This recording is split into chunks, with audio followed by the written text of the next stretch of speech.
Parashat Shlach Lecha, la parashat des Meraglim, qui ont été envoyés par Moshe Rabbeinu pour explorer la terre d'Israël, et qui sont revenus avec des conclusions qui ont fait peur à l'ensemble du peuple, qui ont découragé le peuple juif de rentrer en Eretz Israël, et c'est la raison pour laquelle nos ancêtres ont erré 40 ans dans le désert, et que ces mêmes explorateurs, à l'exception de Yoshua et Caleb, sont morts dans le désert, mais immédiatement, après la révolte qu'ils ont enclenchée.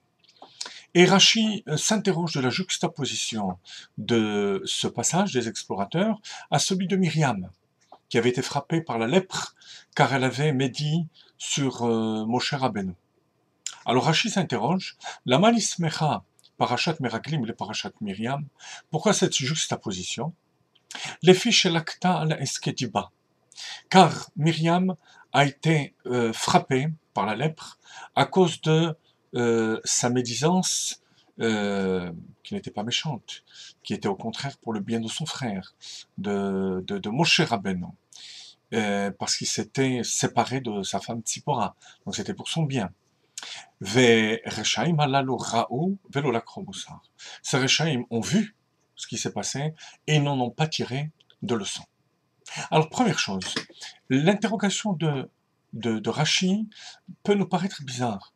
Pourquoi cette juxtaposition? Tout simplement parce que l'envoi des explorateurs s'est produit immédiatement après les 7 jours pendant lesquels Myriam avait été exclue du camp, étant lépreuse. Tout de suite après, les explorateurs sont partis pour explorer la terre. On est obligé de comprendre plus profondément cette question de Rashi. La manismecha, pourquoi ne pas avoir eu plus d'égard envers Myriam et ne pas justement juxtaposer les deux passages? Myriam étant dit ces paroles à Aaron pour le bien de Moshe Rabbeinu, même si effectivement Akadosh Baruch Hu lui a donné cette leçon, ce n'est pas du tout le même genre de faute que celui des explorateurs qui étaient des Reshaïm. C'est ça la question de Rashi, vue de manière plus profonde. Alors, Rashi nous répond alors qu'effectivement, ce sont deux dimensions différentes, mais malgré tout, il y a un point commun. Alors écoutez bien, chers amis, c'est génial, c'est un commentaire du Rabbi, bien entendu, sur ce passage des explorateurs. Parce que Myriam a été frappée à l'Eskediba. Non pas à cause du Lachon Hara, Diba. Diba, ce sont des paroles. Ça peut être positif, ça peut être négatif. Malgré tout, elle a été frappée pour ces paroles. Et vous, les explorateurs, vous avez vu, vous n'avez pas tiré de leçon. Alors, c'est un paramètre donc supplémentaire que je viens de vous dire. Diba, c'est pas forcément négatif. Effectivement, et chez les explorateurs, et chez Myriam, il y avait ce point commun. Pour comprendre ça, il faut rappeler la question du Ramban sur cette paracha, qui s'étonne de la manière avec laquelle les explorateurs ont été punis. Ils n'ont fait qu'accomplir leur mission. Ma pisham, ma chatatam, demande-t-il, le Ramban.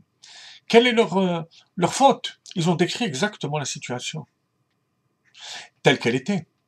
Et même les conclusions qu'on leur reproche, comme par exemple, l'onuchala alot, on ne pourra pas monter. C'est venu après que Caleb les ait fait taire. Donc déjà, avant ça, lorsqu'ils avaient dit la vérité, on leur a reproché cette vérité. Donc il y avait quelque chose de supplémentaire dans cette vérité qu'il faut trouver, qui avait une connotation ou, disons, quelque chose de négatif. D'autant plus qu'on ne pourra pas monter. Ça ne veut pas dire forcément qu'on n'ira pas. Ça veut dire que naturellement, par les voies naturelles, on ne pourra pas. Ou peut-être même par des voies miraculeuses. Ce sont des miracles trop grands. C'est ce qu'on voit d'après nos yeux. Attends, si Dieu veut qu'on y aille, on ira. Donc on peut toujours interpréter leurs paroles de manière positive. Leur faute se situe à un autre niveau, dit le Rabbi. À eske diba, s'occuper de paroles. C'est-à-dire, trop parler d'une situation. Alors, commençons par Myriam. Myriam avait un reproche à faire à Moshe Rabbeinu. Pourquoi est-ce que Moshe Rabbeinu s'était séparé de Tzipora? Mais à ce moment-là, elle va chez Moshe Rabbeinu. Elle lui fait le reproche. Cette propension à parler d'une situation et à s'investir dans la discussion c'est la source du Lachon Hara. C'est déjà négatif. Et c'est pour ça que Myriam a été frappée par la lèpre. Les explorateurs, c'est la même chose. On ne parle pas de ce qu'ils ont dit à la fin et qui peut peut-être être interprété de manière différente. Mais déjà, le fait qu'ils se soient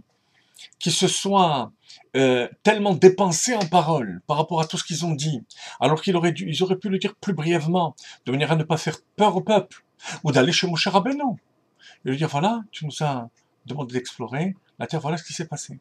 Mais aux yeux du peuple et devant tout le monde, se lancer dans des descriptions pareilles, ben c'était la même faute que Myriam. Donc vous voyez, c'est ce que Rachid veut nous dire. Les explorateurs ont vu que Myriam n'a pas été frappée à cause de sa mauvaise intention.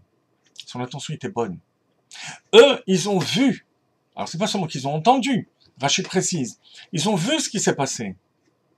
Ils auraient dû réagir différemment. Ils auraient dû prendre la leçon. Et c'est la raison pour laquelle, bien que on aurait eu des scrupules, on aurait dû avoir des scrupules à ne pas mettre les deux passages ensemble, parce que Myriam c'est une sadéquette alors que eux sont des Rechaïm, on a mis ensemble ces deux passages pour que nous, on tire la leçon suivante, chers amis. Lorsqu'il y a des situations négatives, au lieu de faire du bruit, au lieu de faire mousser, comme on dit, les situations, on va chez la personne avec des mots d'amour, sans s'allonger dans les détails, de manière à vexer la personne. En deux mots, tu sais, il y a telle chose, peut-être tu penses pas qu'on pourrait faire différemment. C'est tout. Et c'est de cette manière que les choses s'arrangent. Retenez bien, retenons bien la leçon.